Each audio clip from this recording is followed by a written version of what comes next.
बग्रिबारियावहाय दिनै saint Rajapara part one बे forest एरियाया 150 बिगा दङ।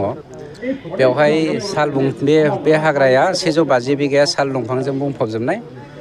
जारिमिनारि होननानै बुंनांगोन जोङो जोंनि बिटिसि ओनसोलाव सिगुना गोमायै जोबलांगासिनो थैयै जोबनायनि लामायाव फैबाय। खिन्थु नैबेवहाय दा माखासे सिगुन दंबावो।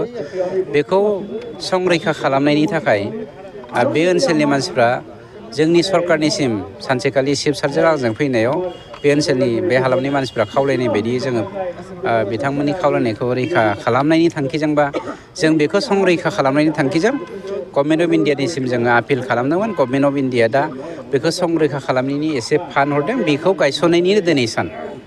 गतिके जोङो सिगुनखौ जेरैखि जायाबाबो नोंथांमोननि सांबादिकफ्राबो लोगो नांनानै बेखौ रैखाथि होनायनि राहा लामाखौ लानांगोन। साखाथियाव थानाय मानसिफ्रा बे सिगुनखौ फोथांनायनि थाखाय मा खालामनांगौ बेनि एवारनेस प्रग्रामबो जोङो लागोन। साननैसो उनाव जों बेखौ मावगोन। बे बेलायावहाय जोंनि ओनसोलनि मानसिफ्रा सांग्रां जानांगोन। डिपार्टमेन्टआ हाजोबा, डिपार्टमेन्टआ मेन पावारखौ। गतिके ओनसोलनि मानसिफ्रा हमनानै हेफाजाब खालामोबानो बे जेंनाया जोबस्रांलांगोन।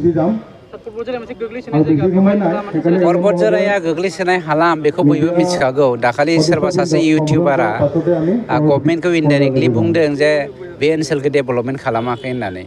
खिन्थु जाय इउटिउबारा सोरखौबा सापर्ट खालामनानै सोरनिबा एगेन्स्टै बुंदों, आं बेखौसो मोनसे बाथ्रा बुंनो नागिरदों।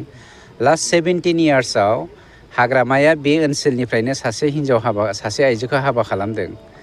बे ओनसोलावनो बिहा बिहाव दङ। बे ओनसोलावनो बिनि बिबोनाङाबो लिडार ना। बे ओनसोलखौ 17 बोसोर बिहावनियाव गाइखेर लोंनो जौ लोंनो बियो फुङावनो फैयो VIP गारि सालायनानै। खिन्थु बे हालामखौ बियो जौगाहोआखै। थारमाने बिथांमोननि आखुथाया खांख्राइ बाल्थिङाव दोननाय खांख्राइफोरबायदि।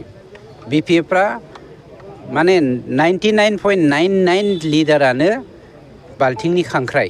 माबोरै बाल्थिंनि खांख्राइ होननानै बुंदों आं? बाल्थिङाव थानाय खांख्राइफ्रा सोरबा मासे खांख्राइया बाल्थिंनिफ्राय बारग'नानै हायाव थांनो नागिरदोंबा बेखौ हमथायो। मानोना खांख्राइया जि आथिं दङ बे आथिंफोरनि गेजेरजों गुबुनखौ हमथानानै गुबुन खांख्राइखौ मालाबाबो जौगाहोनो नागिरा, गोजौ थांनो होनो नागिरा।